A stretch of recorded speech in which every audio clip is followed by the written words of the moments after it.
Hello student, here this is Ajay Kumar Dubey, founder of ज्ञान निर्माण and director of निर्माण public school. आप सभी बच्चों का हम अपने चैनल ज्ञान निर्माण पर हार्दिक स्वागत करते हैं। बच्चों, धीरे धीरे ये सफ़र हम लोगों का आगे बढ़ता जा रहा है और आपका साथ मुझे बहुत ही अच्छा लग रहा है। और जैसा कि मैंने प्रीवियस क्लासेस में डिस्कस किया था रिफ्लेक्शन के बारे में, उसके बाद मैंने एक क्लास करी थी, पूरा का पूरा रिफ्लेक्शन मैंने रिवाइज़ कराया था। आप वीडियो देख सकते हो, ठीक है ना, प्लेलिस्ट में जा कर के, जो भी अगर आपको ज़रूरत हो। उसके बाद मैंने रिफ्रैक्शन शुरू किया था एंड रिफ्रैक्शन थ्रू लेंस शुरू किया था, ठीक है ना। तो ये पूरा का पूरा टॉपिक कंप्लीट हो चुका है। तो आज हमने सोचा कि चूंकि एक बड़ा टॉपिक होता है तो एक रिवीजन क्लास ज़रूर आपको प्रोवाइड करी जाए। तो आज पूरा का पूरा रिफ्रैक्शन और रिफ्रैक्शन थ्रू लेंस हम रिवाइज करेंगे। फिर अगले टॉपिक पे फिर जा कर के हम लोग नेक्स्ट क्लास में प्रिज्म के बारे में डिस्कस करेंगे। सो आज हम आपको बताएंगे पूरा का पूरा रिवीजन किसके बारे में, रिफ्रैक्शन के बारे में। तो याद करें मेरे, अगर आप वीडियो में जाएंगे तो एक एक टॉपिक के आपको वीडियो मिलेगा, क्लास में आप उसको स्टडी कर सकते हो। तो शुरुआत मैंने करी थी कि भाई रिफ्रैक्शन क्या होता है, ठीक है ना। हमने कहा था कि लाइट से रिलेटेड दो फिनोमेना हम लोग डिस्कस करना था सिलेबस में, एक रिफ्लेक्शन और एक रिफ्रैक्शन। तो रिफ्लेक्शन का रिवीजन मैंने करा दिया था, आज रिफ्रैक्शन का रिवीजन कराएंगे। बात मैंने किया था कि व्हाट इज द रिफ्रैक्शन। तो हमने बताया था कि रिफ्रैक्शन के बारे में क्या बताया था कि when light rays travel from one medium to other medium, अगर कोई भी लाइट रेज एक मीडियम से दूसरे मीडियम में ट्रेवल करता है, then it deviate from their own path. यानी when light rays travel from, suppose that this is the medium number 1 and medium number 2, and if light rays is travel from medium first to medium second, it deviate from their own path। देखो, एक deviation तो इधर हो गया, दूसरा deviation ऐसे भी हो सकता है कि ये लाइट रेज गई और यहाँ पे बेंड कर गई, ये मीडियम 1 है और ये मीडियम 2 है। तो देखो ध्यान दो, यहाँ पे क्या हुआ, ये परपेंडिकुलर मैंने ड्रा किया तो इसे नॉर्मल बोलेंगे या नॉर्मल रे बोलेंगे। यहाँ पे ये क्या है, नॉर्मल रे है। तो when light rays travel from one medium to other medium, it deviate from the normal, it deviate from the normal, इधर की बेंड हुआ। या इसी को हम ऐसे बोलेंगे कि when light rays travel from one medium to other medium, it deviate from their own path, and this phenomenon is called the refraction of light। इसी phenomenon को क्या बोलेंगे, refraction of light बोलेंगे। अब ऐसा क्यों हो गया कि यहाँ पे away from normal हुआ, यहाँ bends towards the normal। तो when light rays travel from denser to rarer medium, अगर denser से rarer में जाएगा, bends away normal, and when light rays travel from rarer to denser medium, it bends towards the normal। इस बात को ध्यान में रखेंगे।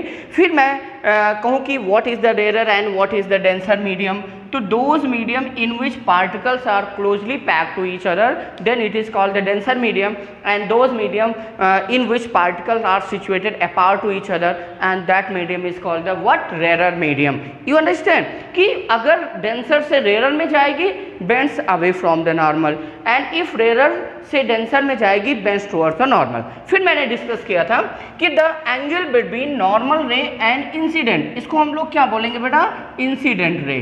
तो the angle between incident ray and normal ray is called angle of incidence, and the angle between refracted ray and normal ray is called the angle of refraction। ये angle of incidence है, ये angle of refraction है, ठीक है ना, बात समझ में आ। दूसरा इंपॉर्टेंट टॉपिक मैंने डिस्कस किया था, that is laws of refraction.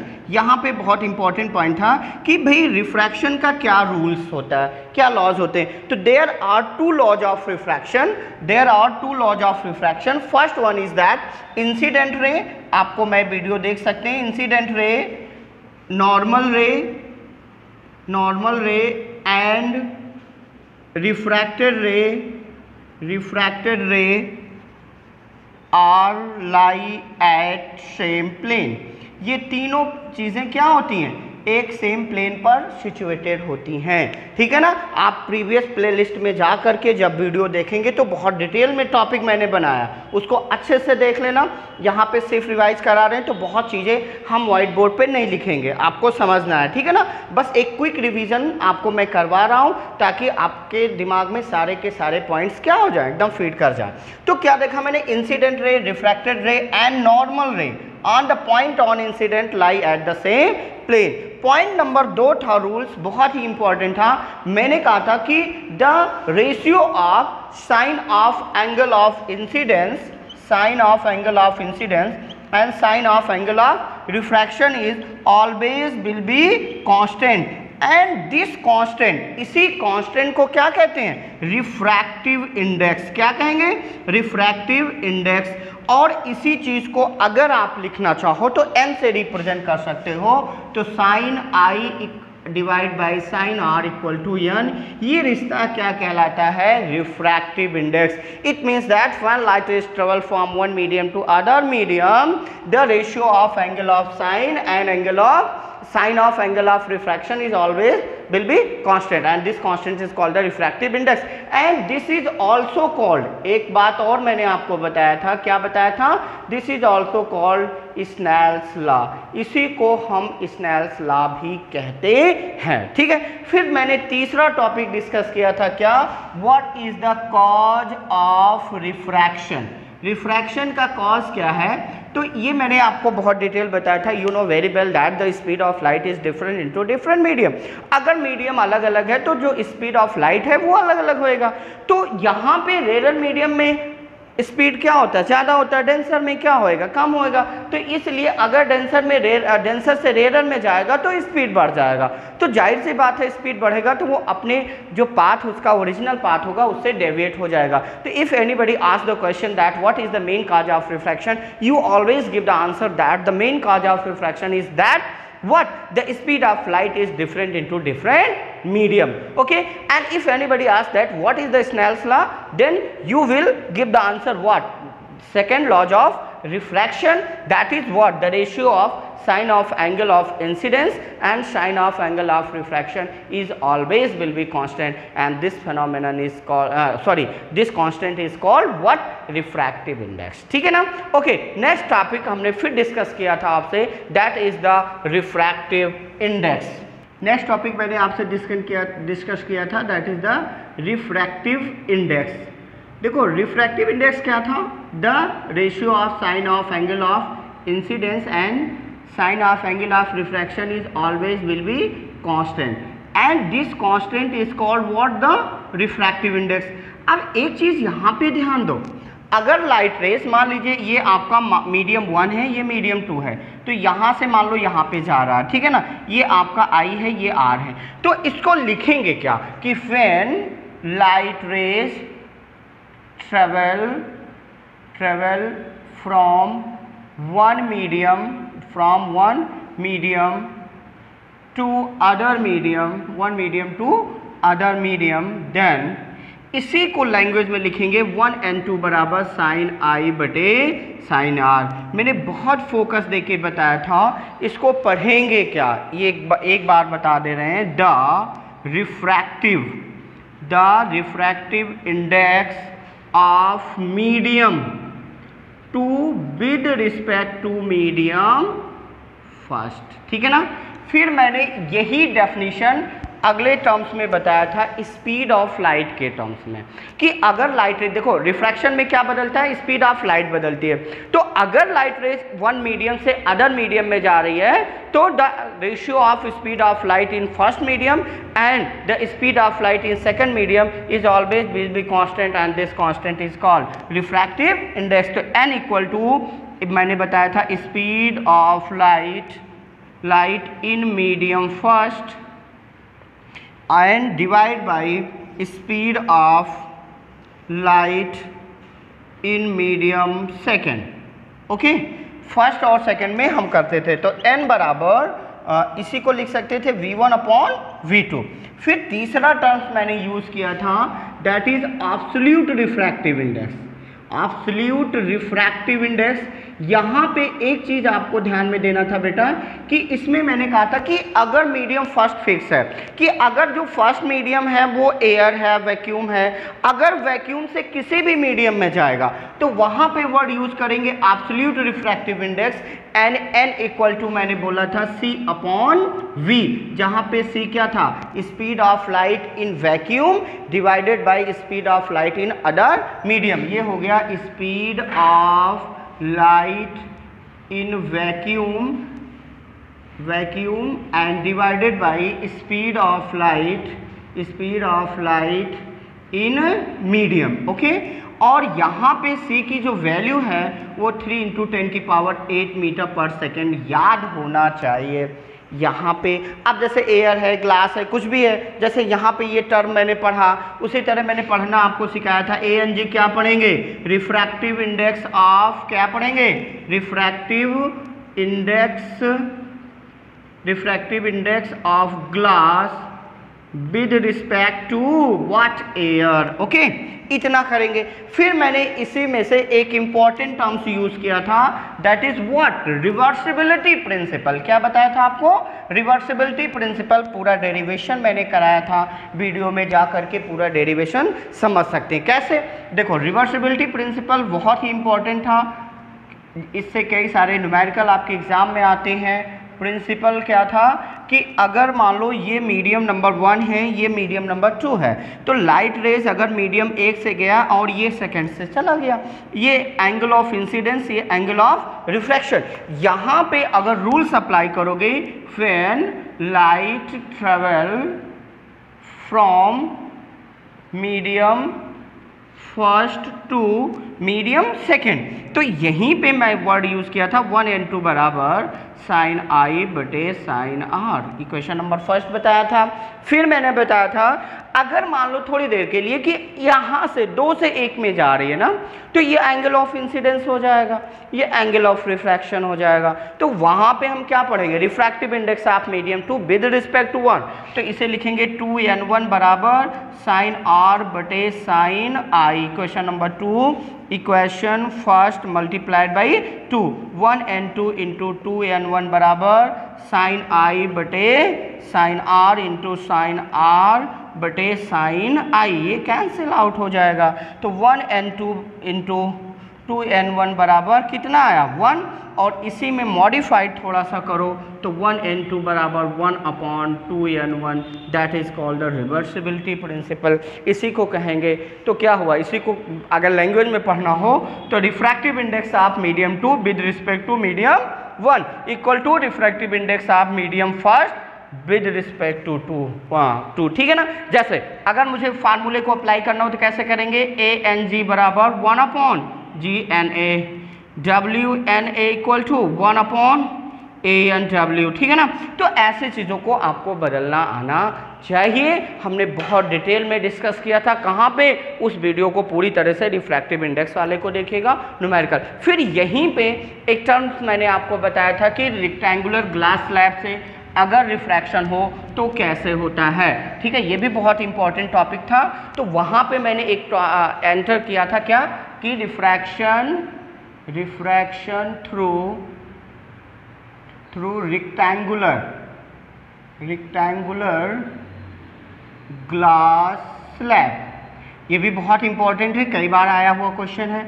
ये आपने ग्लास स्लैब ले लिया, यहाँ रेडर मीडियम, डेंसर रेडर, ये इंसिडेंट रे हुआ, ये आपका नॉर्मल है, बेंड करेगा किसकी तरफ, नॉर्मल की तरफ। ये अगर आई है तो ये आर है, फिर परपेंडिकुलर ड्रा किया, ये भी आर हो गया, ये चला जाएगा, ठीक है ना। फिर याद करो मैंने बताया था कि अगर ये लाइट रे सीधे आता तो इसके बीच की डिस्टेंस क्या कहलाती थी, दैट इज लैटरल डिस्प्लेसमेंट। क्या कहलाएगा, लैटरल डिस्प्लेसमेंट कहलाएगा। और यहाँ पे आई था और ये क्या था, ई। आई और ई को मैंने इक्वल प्रूफ किया था कि एंगल आई बराबर एंगल ई। क्या मतलब था कि अगर कोई भी लाइट रेस जितने एंगल से रेक्टेंगुलर ग्लास स्लैब में एंटर करेगी उतने ही एंगल से उसको वो लीव करेगी। अब इसका जो डेरिवेशन है वो वीडियो में जाके आप समझ लेना और देख लेना। कुल मिला के यही इसका इंपॉर्टेंट था कि जितने एंगल से एंटर करेगी उतने से लीव करेगी, और ये दोनों एंगल आपस में क्या हो गए, बराबर हो गए। And the distance between incident ray, ये कौन सी रे है, incident ray, and finally refracted रे के बीच का जो डिस्टेंस होता है that is called the lateral displacement. उसी को क्या कहते हैं हम लोग, लैटरल डिस्प्लेसमेंट कहते हैं। ठीक है, फिर आपको अगला पॉइंट मैंने बहुत इंपॉर्टेंट बताया था, रिफ्रैक्शन थ्रू 3 कॉन्जिक्यूटिव मीडियम।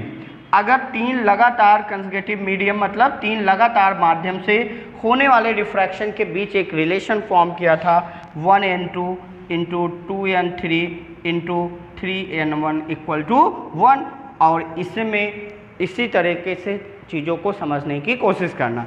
तो एक फार्मूला मैंने आपको ये बताया था, रिफ्रैक्शन थ्रू 3 कंसेक्यूटिव मीडियम, और आप वीडियो में प्लेलिस्ट में जाके वीडियो में देख करके इसको आप रिवाइज कर सकते।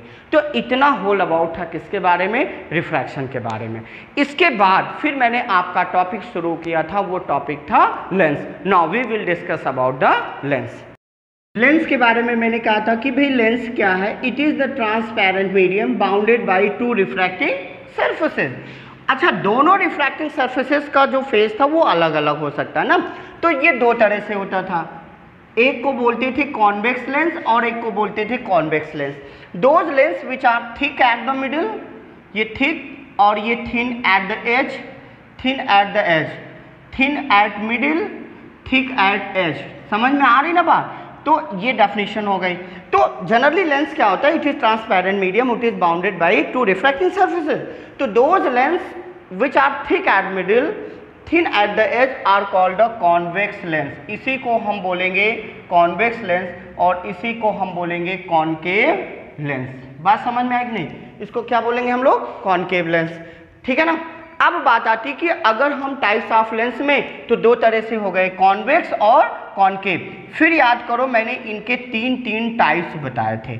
एक कौन सा, जिसके दोनों सरफेस क्या होंगे, कॉन्वेक्स होंगे, उसे बोलेंगे बाई कॉन्वेक्स लेंस। क्या बोलेंगे, बाई कॉन्वेक्स। दूसरा मैंने बताया था, अगर एक सरफेस प्लेन है और दूसरा कॉन्वेक्स है तो इसे बोलेंगे प्लेनो कॉन्वेक्स। क्या बोलेंगे, प्लेनो कॉन्वेक्स। फिर एक आपका कॉनकेव, दूसरा आपका कॉन्वेक्स, तो इसे बोलेंगे कॉनकेवो कॉन्वेक्स लेंस। ठीक है ना। फिर इसके भी मैंने 3 वैरायटीज बताई थी। अगर दोनों सरफेस कॉनकेव हैं तो बाई कॉनकेव बेटा। ठीक, अगर एक प्लेन है दूसरा कॉनकेव है तो प्लेनो कॉनकेव। याद आ रहा होगा आप लोगों को। फिर अगर पहला कॉन्वेक्स है दूसरा कॉनकेव है तो इसे बोलेंगे कॉन्वेक्सो कॉनकेव लेंस। ठीक है, तो इस प्रकार दोनों के बारे में मैंने बताया डिटेल में कि लेंस क्या होता है। लेंस 2 प्रकार के होते हैं, कॉन्वेक्स एंड कॉनकेव। फिर फर्दर उनको हम डिवाइड करते हैं। जो पूरा का पूरा सिलेबस है वो बाई कॉनकेव और बाई कॉन्वेक्स और बाई कॉनकेव लेंस के बारे में ही डिटेल में आपको पढ़ना था। फिर अगला टॉपिक मैंने शुरू किया था क्या, सम डेफिनेशन अबाउट द लेंस। उसके अंतर्गत हमने आपको कई सारी बातें बताई थी, जिसमें जैसे आप ये लेंस देख रहे हो तो किसी भी लेंस में कितने सेंटर ऑफ कर्वेचर होते हैं, 2, और दोनों सेंटर ऑफ कर्वेचर को मिलाने वाली रेखा क्या कहलाती है, प्रिंसिपल एक्सिस। बात समझ में आया। तो अगर ये मान लीजिए सरफेस 2 है तो ये C2 हो गया, इधर सरफेस 1 हो गया तो ये हो गया। इसी तरह यहाँ पे भी आ जाओ भाई कि अगर इसके दोनों, अगर भाई ये गोला इधर पूरा होगा ये इधर होगा, तो अगर इधर C2 मान लो या C1, जो भी जैसा कंसीडर करना चाहते हो, ये अगर आपका C1 है तो C1 और C2 को मिलाने वाली रेखा क्या कहलाएगी, प्रिंसिपल एक्सिस। तो in a lens there are 2 centre of curvature and the line passes both 2 centre of curvature are called the principal axis. इसको हम लोग क्या बोलेंगे, प्रिंसिपल एक्सिस। फिर मैंने तीसरे डिस्कस किया था किसके बारे में, ऑप्टिकल सेंटर के बारे में। कुछ डेफिनेशन की चर्चाएं हो रही थी कि भाई ऑप्टिकल सेंटर क्या होगा। तो for a thin lens, thin lens के लिए it is the point within the lens on the principal axis by which light rays are undeviated from their own path and this point is called the optical center denoted by O for thin lens। अगर मोटा हो रहा था तो मैंने क्या बोला था कि अगर लाइट रे जाएगी तो फिर ऐसे बेंड करके ऐसे जाएगी, तो हमने कहा था it is the point on the principal axis within the lens by which incident rays are passes after refraction will parallel to initially incident ray. ठीक है, तो आपको ये ध्यान रखना है आपके सिलेबस के अकॉर्डिंग कि it is the point on principal axis within the lens by which light rays are undeviated, this point is called the optical centre. फिर मैंने चर्चा किया था किसके बारे में बेटा, फोकस के बारे में। There are two focus in a lens. तो फाइनली अगर फोकस के बारे में डिटेल में पूछा जाए, मेन फोकस, सेकेंड फोकस, सिर्फ फोकस, तो सिर्फ और सिर्फ आपको क्या डिफाइन करना था, second focus, the light rays coming parallel to principal axis after refraction they will passes that point on principal axis are appear to meet that point on principal axis and this point is called the what, second focus. ठीक है ना। अच्छा, अगर हमें first focus define करना होता तो कैसे करते, ये आपका लेंस हो गया, it is the point on principal axis by which light rays are passes will parallel after the refraction is called the first focus. अगर यही अपीयर टू कह दोगे तो ये बात हो जाएगी किसके बारे में, कॉन्वेक्स के बारे में। बात समझ में आए? तो दोनों की चीज़ें अलग अलग हैं, इसका F1 इधर है, इसका F1 इधर है, इसका F2 इधर है और इसका F2 इधर है। तो ये थी जनरल सी डेफिनेशन अबाउट द लेंस, जिसमें मैंने आपको ऑप्टिकल सेंटर बताया, सेंटर ऑफ कर्वेचर बताया, प्रिंसिपल एक्सिस बताया और मैंने आपको फोकस के बारे में बताया। ठीक है ना। इतनी चीज़ें जानने के बाद फिर अगला टॉपिक मैंने डिस्कस किया था, that is rules for image formation. Rules for image formation, ठीक है, ये भी बहुत इंपॉर्टेंट पॉइंट है भाई। पहला देखो, जो लाइट रेस क्या होती, पैरेलल आती है ना प्रिंसिपल एक्सिस के, वो कहाँ से होके जाएगी, सेकेंड फोकस से। अच्छा, यही चीज़ें कॉनकेव में भी होगा, कोई कंफ्यूजन नहीं है। ठीक है ना। तो कॉनकेव में भी आपको ऐसे डायग्राम बनाना, जो पैरेलल आएगी वो कहाँ से अपीयर करेगी, निकलती हुई फोकस से।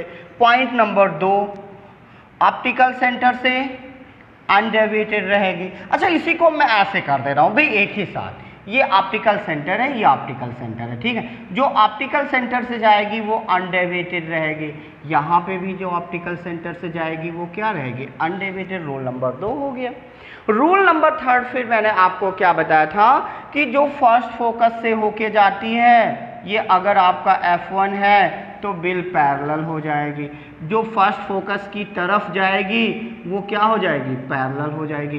तो इस तरह से चीज़ों को आपको समझना था। ठीक है ना। तो एक ही डायग्राम में मैंने कर दिया, आप अलग से वीडियो में देख सकते हो। रूल्स वेरी सिंपल है कि जो पैरेलल आएगी वो पैरेलल आएगी वो सेकेंड फोकस से होके जाएगी, जो ऑप्टिकल सेंटर से जाएगी अनडेविएटेड रहेगी।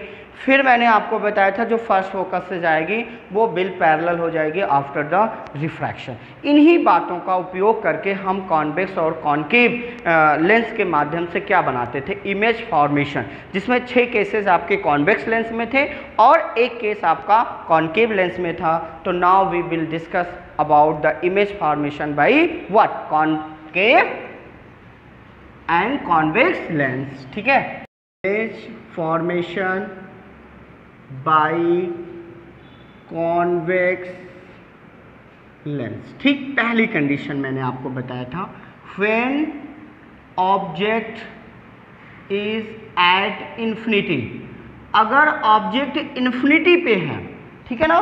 तो आपको याद करो, मैंने ऐसे डायग्राम बनाया था, बिल्कुल आपको याद आ रहा होगा कि पहले लाइट रेज हम कहाँ से ले गए थे, फर्स्ट फोकस से। ठीक है, तो ये पैरेलल हो गई। दूसरी इसी के पैरेलल ऑप्टिकल सेंटर से ले आए थे, जहाँ पे कट करेगी वहीं पे इमेज बनेगी।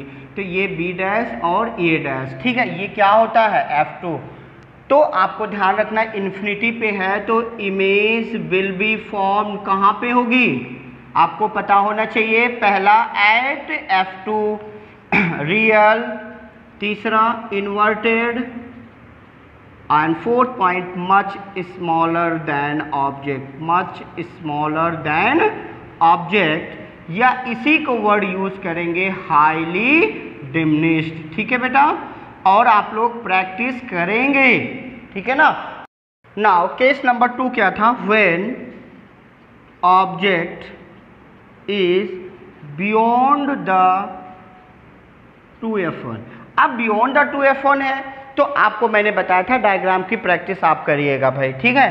तो इमेज विल बी फॉर्म कहाँ बन रही थी, इमेज विल बी फॉर्म कहाँ बन रही थी, नंबर ए। अगर बियॉन्ड द 2f1 है तो between f2 and 2f2 real, inverted और स्मॉलर देन ऑब्जेक्ट। ये कंडीशन बहुत इंपॉर्टेंट है, इसी को वर्ड मैंने यूज़ किया था डिमिनिश, ठीक।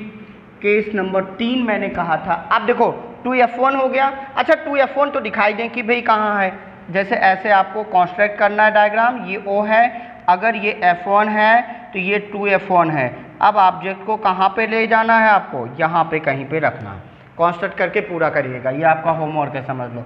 तीसरा, when object is eight 2f1, अगर 2f1 पे है, फिर मैं दिखाऊं कि भाई 2f1 क्या है, ये O है, ये आपका f1 है, यहाँ पे अगर ऑब्जेक्ट रखा है 2f1 पे, डायग्राम आप पूरा करेंगे, ठीक है ना मेरे साथ। इमेज विल बी फॉर्म कहाँ पे बनेगी, इमेज विल बी फॉर्म पहला पॉइंट एट 2f2 पे बनेगी, रियल, फिर रियल है तो इन्वर्टेड अपने आप ही होगी, inverted and same size of object, object के बिल्कुल बराबर बनेगी, ठीक है ना। फिर मैंने केस नंबर 4 पे डिस्कस किया था कि when object is between f1 and 2f1, अगर यहाँ पे ये कंडीशन कौन सी होगी, ध्यान दें, ये आपका O है, ये आपका f1 है, अगर ये आपका 2f1 है तो ऑब्जेक्ट आपको यहाँ पे रखना है, ठीक है। तो इमेज विल बी फॉर्म कहाँ पे बनेगी, इमेज विल बी फॉर्म्ड पहला पॉइंट किसके, अब अगर इसके बीच में तो बियॉन्ड द 2f2 बनेगी, बियॉन्ड द 2f2 कैसी होगी, रियल, इन्वर्टेड, ठीक है, इन्वर्टेड एंड अब आपकी इमेज लार्जर देन ऑब्जेक्ट बनेगी। जैसे जैसे लेंस की तरफ बढ़ेंगे वैसे वैसे इमेज बढ़ती चली जाएगी, ठीक। अब नेक्स्ट, और 4 पॉइंट हो गए ना। 5वें नंबर पे क्या था कि व्हेन ऑब्जेक्ट इज, अब क्या करना है आपको, f1 पे ले आना ना, तो f1 पे है तो साहब जी इमेज हमेशा ध्यान रखना है कि इन्फिनिटी पे ही बनेगी। तो case number 5, when object is at f1, अगर f1 पे रख रहे हो तो ये आपका क्या है, लेंस है, ये ऑप्टिकल सेंटर है, ये आपका पॉइंट f1 है, यहाँ पे रखना है। तो यहाँ पे रखोगे तो इमेज विल बी फॉर्म कहाँ पे बनेगी, image will be formed at infinity real, अच्छा रियल होगा तो इन्वर्टेड अपने आप होगा, inverted and larger than object, ये चीज़ ध्यान रखना बेटा। अब केस नंबर 6 लास्ट आता, वेरी इंपॉर्टेंट केस था, when object is between f1 and O मतलब ऑप्टिकल सेंटर, ये हो गया आपका O हो गया। अब मान लो ये आपका f1 है, ऑब्जेक्ट को यहाँ पे रखा, तो image will be formed number 1, same side of object, क्या बोलेंगे, रियल, इन्वर्टेड, अब सेम साइड है तो लार्जर देन ऑब्जेक्ट, 4 पॉइंट क्या होगा, लार्जर देन ऑब्जेक्ट, ठीक है। तो ये चीज़ें आपको अपने दिमाग में रखनी थी। तो 6 केसेस मैंने बताए थे कॉन्वेक्स लेंस में, 6 में से 5 में इमेज कैसी बन रही है, रियल, और 1 में इमेज कैसी बन रही है, वर्चुअल, इरेक्ट। सॉरी शायद यहाँ पे कुछ गलत हो गया, या आई एम रियली सॉरी, यहाँ पे चीज़ें बदलना है बेटा, ठीक है। सेम साइड ऑफ ऑब्जेक्ट, यहाँ पे बनेगी इमेज कैसी, virtual, erect, larger than object, okay. थोड़ा सा करेक्शन मैंने कर दिया है, परेशान नहीं होना आप लोग। Now we will discuss about the image formation by concave lens. Now we will discuss about the image formation by what concave lens. ठीक है ना। तो इसमें मैंने बताया था कि केवल एक केस होगा, दो अगर आप चाहो तो बन जाएगा। कैसे? अगर ऑब्जेक्ट को इन्फिनिटी पे ले जाओगे तो इमेज अपने आप कहाँ पे बन जाएगी? फोकस पे। इतना आपको ध्यान में रखना है। तो image formation by concave lens, ठीक है। इससे अगर हम चर्चा करें तो ये आपका क्या है? कॉनकेव लेंस है। अब देखो, आप कहीं पे भी आप ऑब्जेक्ट रखोगे, मान लीजिए आपने ऑब्जेक्ट यहाँ पे रखा, तो जो पैरेलल लाइट रेज जाएगी वो कहाँ से जाती है? फोकस से। ये आपका फोकस हो गया, ठीक है। दूसरा कहाँ से ले जाओगे? ऑप्टिकल सेंटर से, तो यहीं पे कट होगा ना। तो कहीं पे भी आप ऑब्जेक्ट को रखोगे तो इमेज विल बी फॉर्म कहाँ पे बनेगी? पहला बिटवीन O एंड F, यानी ऑप्टिकल सेंटर और फोकस के बीच में। कैसी बन रही है? वर्चुअल। और वर्चुअल होगी तो इरेक्ट होगी। चौथा स्मॉलर देन ऑब्जेक्ट, ठीक है। अब यहाँ पे एक इंपॉर्टेंट पॉइंट बेटा है कि ये तो वर्चुअल इमेज बना रहा है, ठीक है। कॉन्वेक्स लेंस भी वर्चुअल इमेज बनाता है एक कंडीशन में। तो the image which is formed by the concave lens and the image which is formed by convex lens which is virtual, what is difference? Difference क्या होगा कि concave lens smaller than object बना रहा है और convex lens larger than object बनाएगा।